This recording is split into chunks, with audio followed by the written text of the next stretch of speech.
Hi again, Greg Bell, Dave Boling in Foxborough, Massachusetts. Just another ho-hum Seahawks game on a Sunday night. 31-24, the Seahawks win, which I think was the biggest regular season victory, the most telling regular season victory of the Pete Carroll era. 348 yards passing for Russell Wilson. That's a new regular season career high. 420 yards of total offense for the Seahawks on the road against the Kingpins of the AFC. That was a season high. And just when we thought we could dismiss the running game, C.J. Procise happens.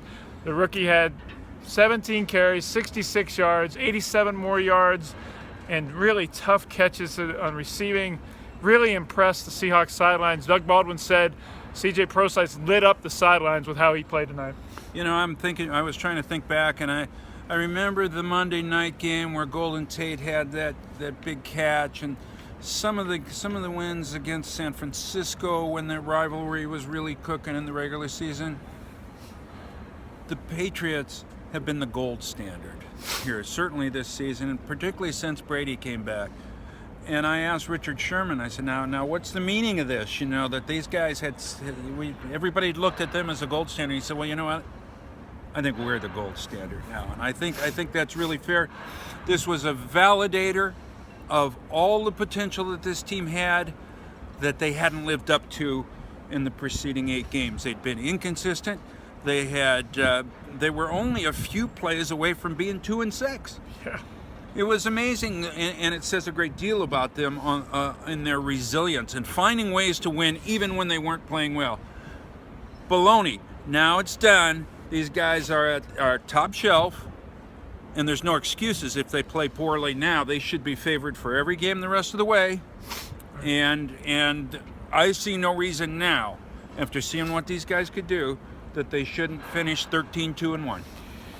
They did it without Thomas Rawls, who still has a cracked fibula, might not be back till next week against Philadelphia. They did it without Michael Bennett, who That's a big one. Tom Brady said he's the best defensive player in the league. I don't discount that theory either. And they still got a pass rush that affected Brady enough to throw a very pedestrian, rookie-like interception in the first half. The first interception of the year for Brady, first to the Patriots after an NFL record 258 throws to begin a season without a pick. Deshaun Shedd picked him off right here on a jump ball that you and I might throw in the playground. How do you think the Seahawks defense affected Brady even without Bennett?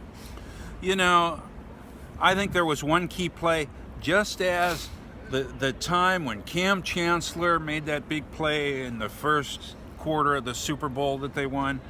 I think in the second quarter, when Cam deflected the pass and Earl Thomas hit Gronk in the ribs, which he said was the toughest hit he's ever taken in a game, you could see he didn't want to get up, and he's a tough guy, and he didn't want to act hurt, but it was tough for him getting off the field.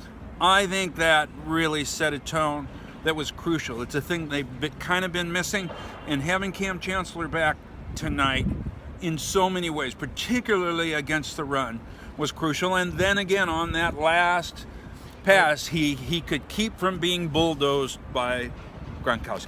Right here in this corner of the end zone, the Patriots had 4 chances with inside the 2-yard line in the final minute. They didn't score the touchdown that would have tied the game. The last play, we found out in the locker room after the game, the Seahawks had practiced on Saturday in their walkthrough here in Boston. They expected to try to get Gronkowski to run over the safety. On the same side of the field, out of his shift.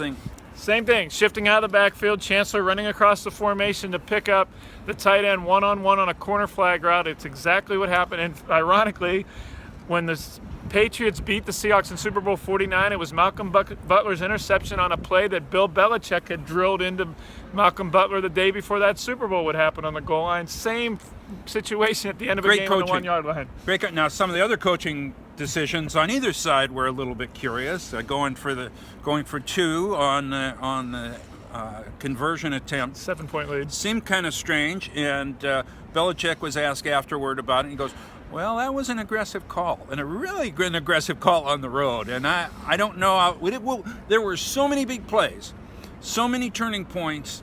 I think we're going to be we're going to be dissecting this one all week, trying to figure out and make sense of all that happened. But big game, statement game, and as much as these guys say, no, we're not thinking about the Super Bowl 49. That wasn't a part of this. You know what? There were quite a few guys afterward that were mentioning that. Oh yeah. and how ironic it was on the 1 yard line, and you stop the pass that they attempted. There were a lot of guys thinking about that. More than that, I guess, it was a challenge. You know, it was. They're a top dog, and if we beat them, we'll be top dogs again too. And I think that was what made this really a game that felt like a playoff game, and maybe even a Super Bowl game. Had this been the Super Bowl, it might have been one of the best ones ever. Chancellor and Baldwin both mentioned ironic as the word for this ending compared to the Super Bowl, so it was on their minds. Little housekeeping on. Carroll said his decision to go for 2 to try to go up by 9 basically was a knockout punch. He was trying to get a 2-score game with 4.5 minutes left on the road, which is why he did that.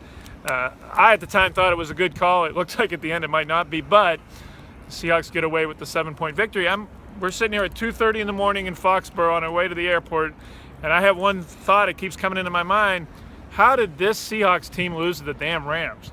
It seems like a lifetime ago, but that was the second week of the season. Because it wasn't this Seahawks team. It wasn't. It's a reborn team.